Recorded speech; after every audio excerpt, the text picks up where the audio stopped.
Don't look now, but I think its dad's arrived. Hello.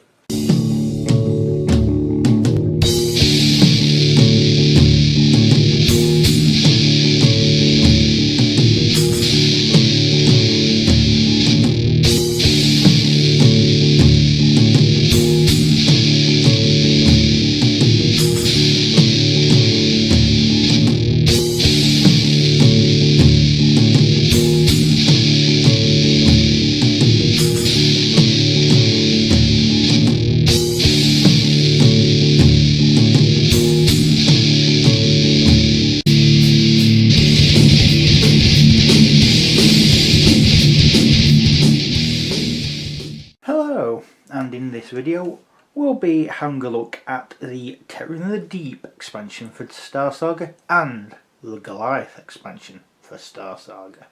Both of these contain the nameless enemy faction, which can also be used in Dead Zone. Also includes some new mercenaries, some new tiles, some new items, campaign guide obviously, but we'll go through that as we go on. I should note that the Goliath expansion does not come in this box. I haven't got the Goliath box anymore.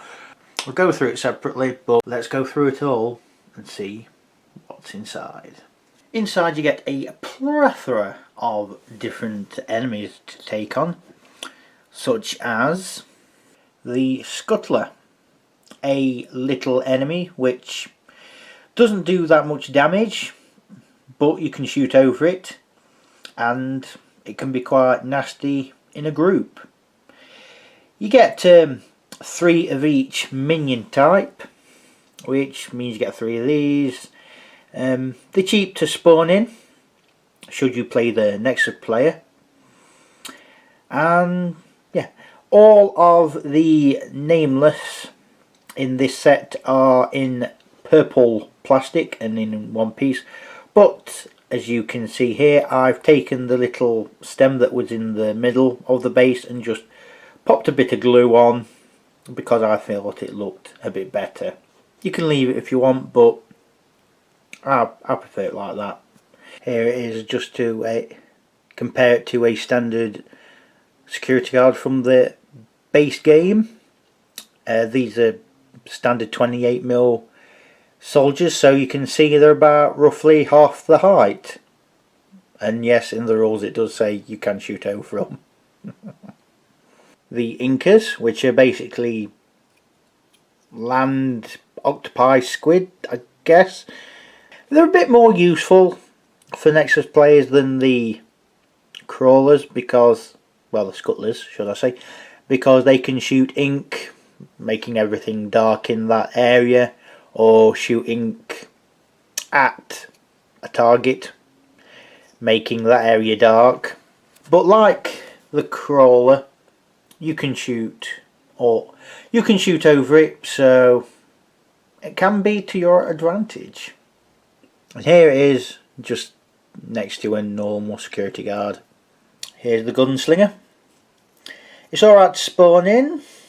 It's a bit more powerful. Well, it's a fair bit more powerful than the Scuttler and the Inca, but for me as a Nexus player they're not really that useful. They're a bit more expensive to spawn in and their shooting is a bit naff compared to the next one, which we'll go over. Here it is next to a security guard, slightly taller but pretty much the same sort of thing. The Rifleman is a bit better. The health is a bit larger and has got a gun that's got 3 dice worth of shooting, which ain't bad at all. In Dead Zone they're a bit of a support class I suppose, but the model's nice. It's got this weird Cthulhu feel, but with a gun. Cthulhu with a gun. Here it is next to a security guard. Again, a bit taller, much like the Gunslinger, though I suppose if it wasn't hunched over it'd be a hell of a lot taller. The Assassin is a pain for the Mercenaries to do anything with because they are quite fast. They aren't that easy to shoot, and their close combat capabilities are nasty as all hell. These, I would say, are possibly target priority number 1 because of how good they are. The only downside is that the model pose is a bit naff. I do wish this claw was a bit higher up or something, and I do wish this leg wasn't so chunky, much like this leg. It kind of looks like it's going for a walking pose, but the legs just look a bit off to me. I don't know, it's probably just me. Here it is next to the security guard, and it's about the same height, mainly because the assassin's crouched over, and if the legs were in full stalking or attacking mode, I'd imagine they'd be a lot higher up. And the ogre, it's got pinchy claws, very big pinchy claws. Yeah, it kind of reminds me of the Murlocs from Fallout in a way, but a hell of a lot bigger. Oh, a hell of a lot bigger. And in both Star Saga and Dead Zone, yes, I know, shut up, it's really powerful and really big. Here it is next to security guard. Yeah. And then we come on to the bosses. First one is the Blight, which I'm not kind of supposed to be like a fishy thing, a fish person, I think. Quite big, can melt your items, quite hard to kill, quite powerful. Yeah, really need to take this guy seriously. And here he is next to the security guard, a fair bit taller and a fair bit bigger. And here is the turret. Now in Dead Zone, this is a specialist, not a boss, but when you find him in Star Saga, you'll understand why they put him as a boss. Doesn't have much health, probably has about, no, it does have about 4 health, but yeah, you'll understand why. It's quite powerful and hard to kill. Like the little scuttlers, I've cut off the little peg. It's just me. If you want to keep it on, entirely up to you, but I like it as clean as possible. And this is the turret next to a security guard, a fair bit taller and a little bit wider. Not quite as wide as the Blight, but quite big nonetheless. You get 2 new mercenaries. This is Sohin, a Asterion with a double-ended glaive and a warbird. And here is Otosora, a Matsudan, which is basically Space Lizard Sumo / Shoguns. And he comes with a huge gun. Their skin is green, or their scales are green. Not much of that on show because, well, most of him is covered with armour. He's quite tanky, but also quite slow. You of course get the various boss and mercenary cards. There's 2 boss ones and 2 mercenary ones. The different mini cards and the different Nexus player cards that you put into your Nexus deck that are specific to this expansion. You'll notice which are for the expansion for the Nexus deck because they have these little icons on them in the corner. A manner of different tokens such as these and these, which used for one of the missions, but of course you could use them for your own. You got ones such as these, which again used for the various missions, and those round things come in, well, the small round ones come in 3 different colours. Yeah, just be careful for colour blindness. It's not that clear, unfortunately, for this expansion, which I think is one of the downsides. And then you get quite a few of these different little coloured circles. You get a white one, an orange. You get some white ones, some orange ones, some green ones, and some red ones. I've not shown you the item cards that you get. They help universally. They're not just for this expansion. The item cards do help for pretty much all mercenaries, so you'll find out what they are. It's just adding extra bits for you to find or buy as the game goes on. Also comes with this booklet which shows you each of the missions and any other various specials necessary. I won't go too deep into it. It just gives you a bit of an introduction with a picture of an ogre. Tells you what's in it, and oh boy, we'll get to that. Gives you the key map for what to place for each of the minions. Is there anything else? Yeah, a bit of information of the two mercenaries that are in this expansion.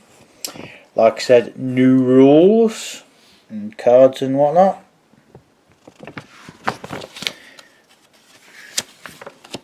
And then we've got some detail of where you are going and all the rest of it.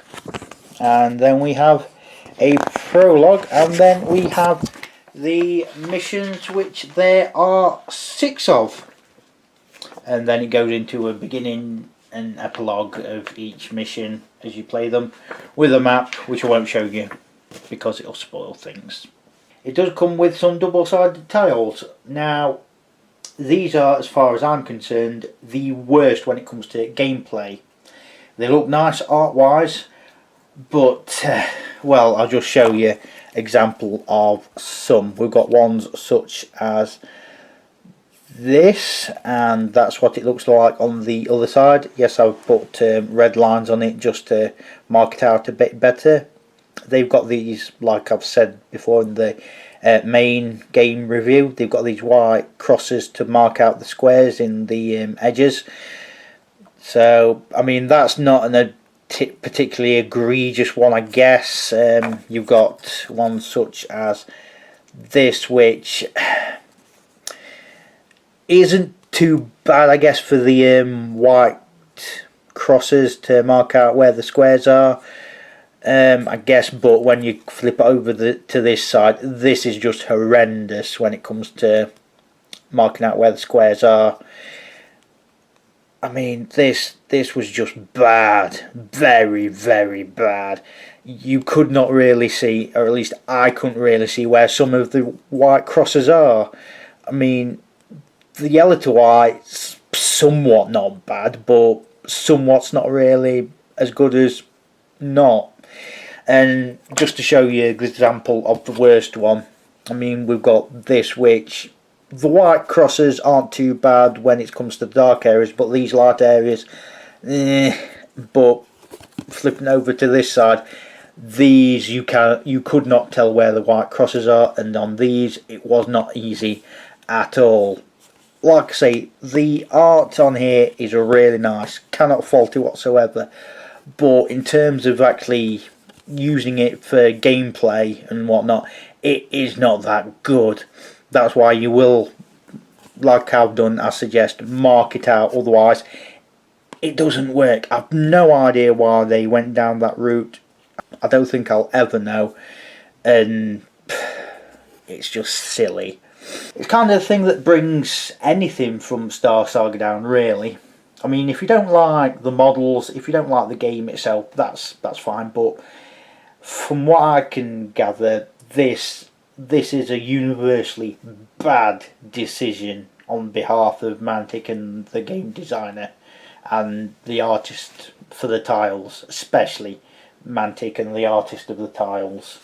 We'll now move on to the Goliath sub-expansion, for you see it's an expansion to the Terror in the Deep expansion.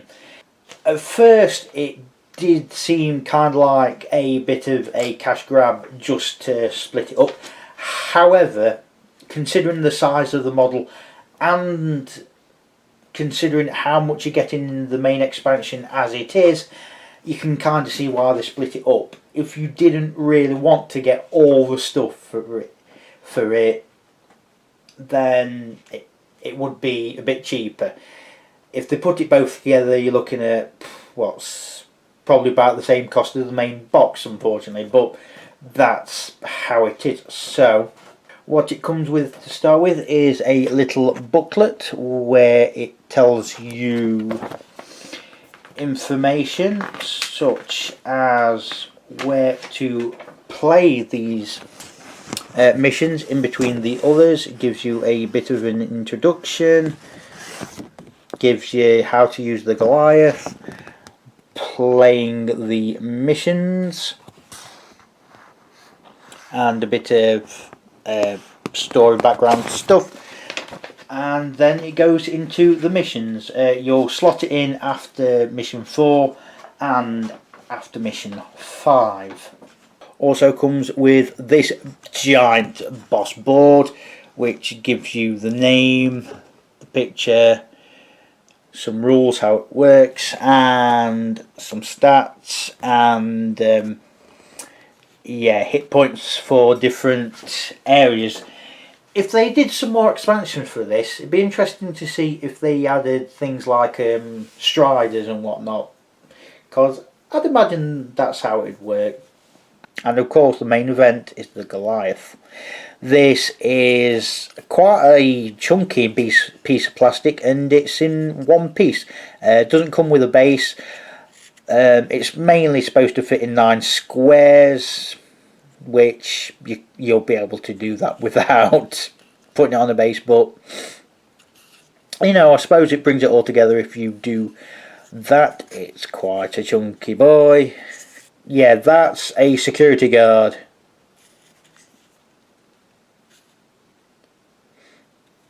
Yeah, it's